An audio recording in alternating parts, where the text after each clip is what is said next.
Good morning. Happy Wednesday. Hope your day's off to a good start. Mine is so far. Outdoor office on sort of a rainy day and a second cup of coffee.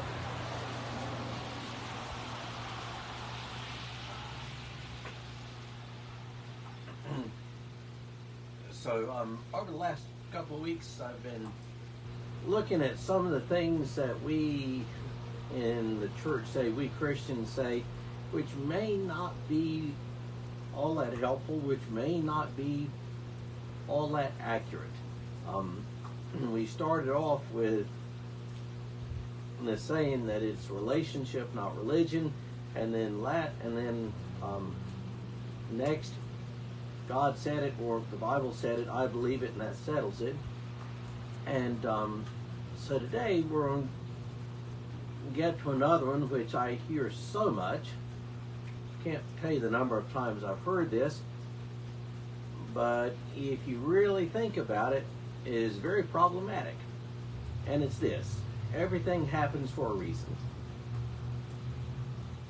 How many times have you heard somebody say that? How many times have you said it? Everything happens for a reason.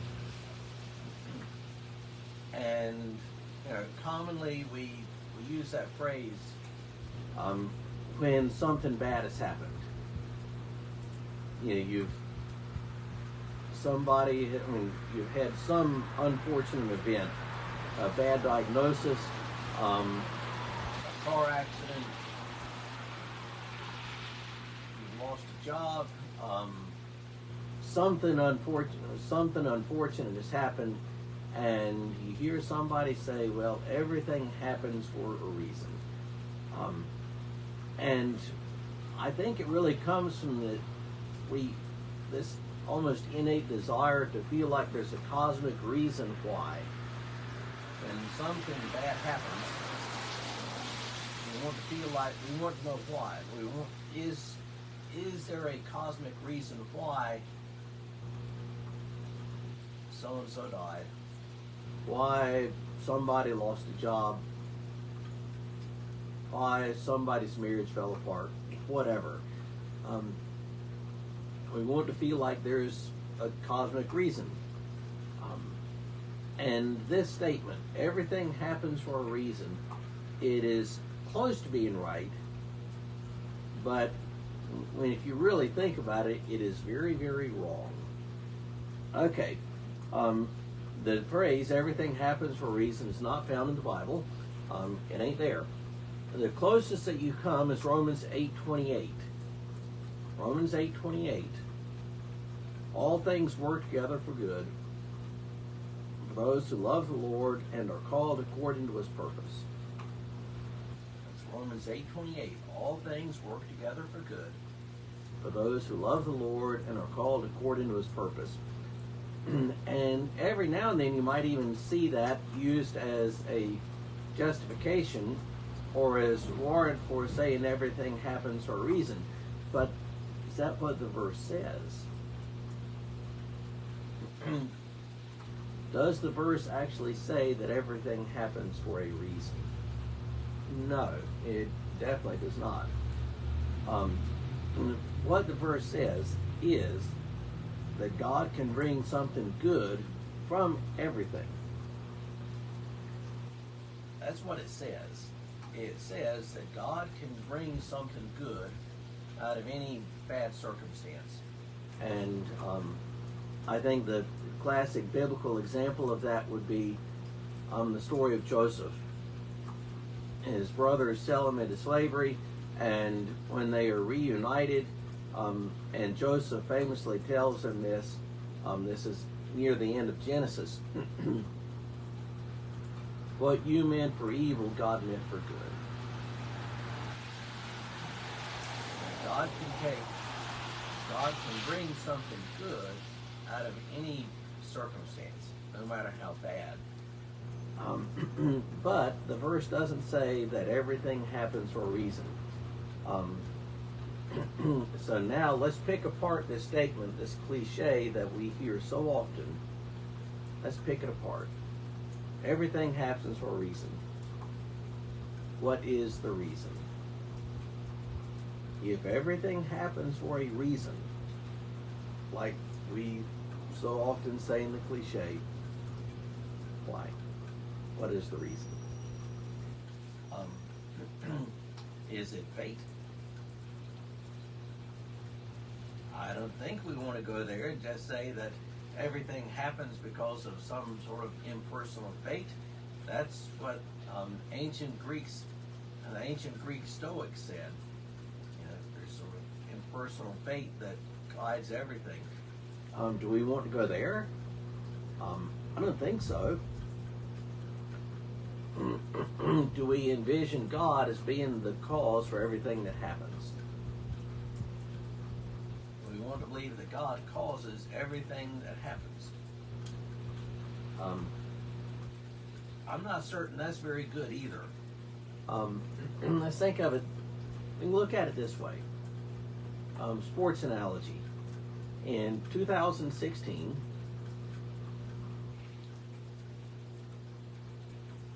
Clemson lost the national playoff game in football, and the national championship game in football, in heartbreaking fashion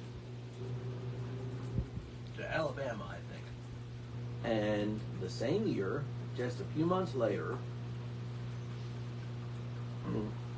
Carolina lost the national championship game in basketball in heartbreaking fashion. If everything happens for a reason, that means that God definitely does not like Clemson or Carolina. But the very next year, both of them won national championships, Clemson in football, Carolina in basketball. Does that mean that God changed his mind and decided, okay, I think I'll like those two teams now? Everything happens for a reason. If that reason is God, then how do we account for evil? Do we want to make God the author of evil? I don't think so. If everything happens for a reason, and that reason is not fate, but that reason is God, does that mean that God caused the Russians to invade Ukraine? Does that mean that God caused the Holocaust?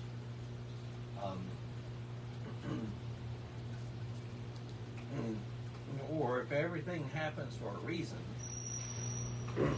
and God did not cause all of these calamities, is there some external force out there that is more powerful than God? That God is powerless to stop. We don't want to go there either, do we? So the call is to think about what we say. Think about what we say. If we say everything happens for a reason, what are we really implying?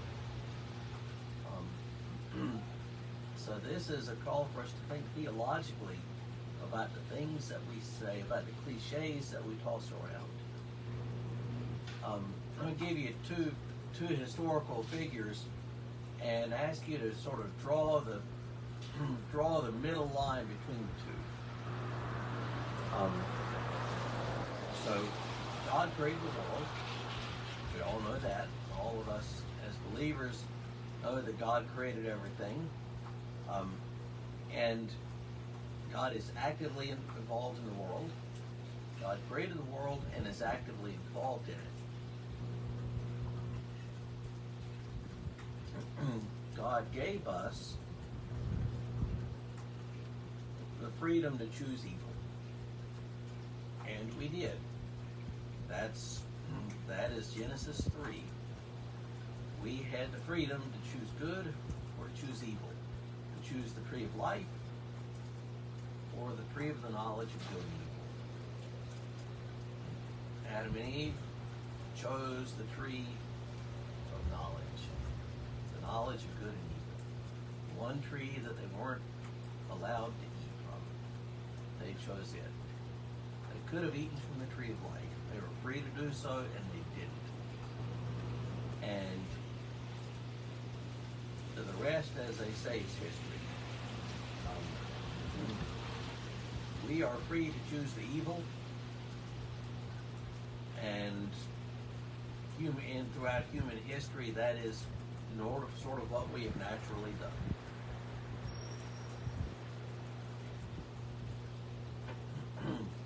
God did not cause the evil things to take place. So God did not cause the Russians to invade Ukraine. If a drunk driver gets behind, if a drunk driver runs over somebody and kills him, God did not cause that to happen. If somebody gets sick, terminal diagnosis, we want to say that God caused that cancer. No. That's monstrous. So we live in a world that is wrong. We live in a world that is broken. We live in a world where there is too much evil. We acknowledge that. We see it all around us. God did not cause the evil. God will ultimately judge it. God will ultimately judge all that is evil, but God did not cause it. I've seen this saying before on T-shirts, and it's something like this: everything happens for a reason. Colon. Sometimes people make stupid decisions. Everything happens for a reason. Colon. People are stupid and sometimes make bad decisions. And that accounts for a lot of it. Everything happens for a reason. A lot of times the reason is simply people are stupid and make bad decisions. God did not cause the drunk driver to run over the kid on the bicycle. No. That person was stupid and made a bad decision. God did not cause the Russians to invade Ukraine. The Russians did that of their own free will and volition.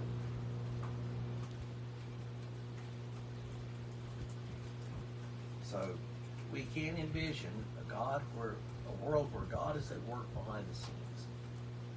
God is at work behind the scenes to bring good out of terrible situations, and we, as believers, find hope in that. We find hope that God can bring some good out of some bad circumstance. I mentioned two historical examples. Thomas Jefferson, author of the Declaration of Independence, third president,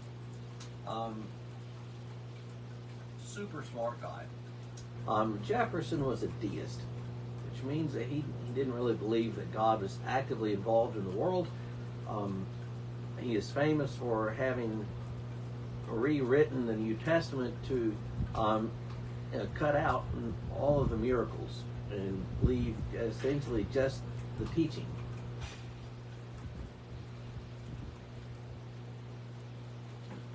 Jefferson didn't believe that God was actively involved in the world. He would have believed that God created everything but isn't actively involved. So there's one extreme. And the other extreme would be, say, John Calvin, or if not Calvin personally, some who followed after him, who do believe that God is the immediate cause of everything that happens. And like I mentioned, that's a dangerous place to be, because that does place God as being the author of evil.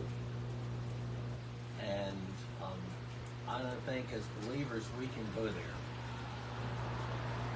So we live in a fallen world. It is a fallen world where people make bad decisions, where people do bad things. It is a fallen world where there are natural disasters. If a tornado rips through a town and destroys the Smith house on the right side of the street, but leaves standing the Willis house on the left side of the street, do we want to we want to say that God decided that the Smiths ought to have their house torn down? I don't think so. If lightning strikes one house as opposed to another, do we want to believe that God decided, I'm going to smite it? I don't think so. We live in a fallen world where there are natural disasters, hurricanes, and earthquakes, volcanoes, and tornadoes, and all the rest. We live in a world where there is moral evil. We've seen it this year with the invasion of Ukraine. There's moral evil, there are natural disasters, and these things happen because the world is a fallen place. They happen because the world is a fallen place. God did not cause the natural disasters, but they happen because the world is fallen and the world is broken. We never have any promise in the Bible that we are spared from disaster. That's not there. Never have any promise that we are spared from suffering. That is not there. We are never told that God causes everything that happens. That's not there.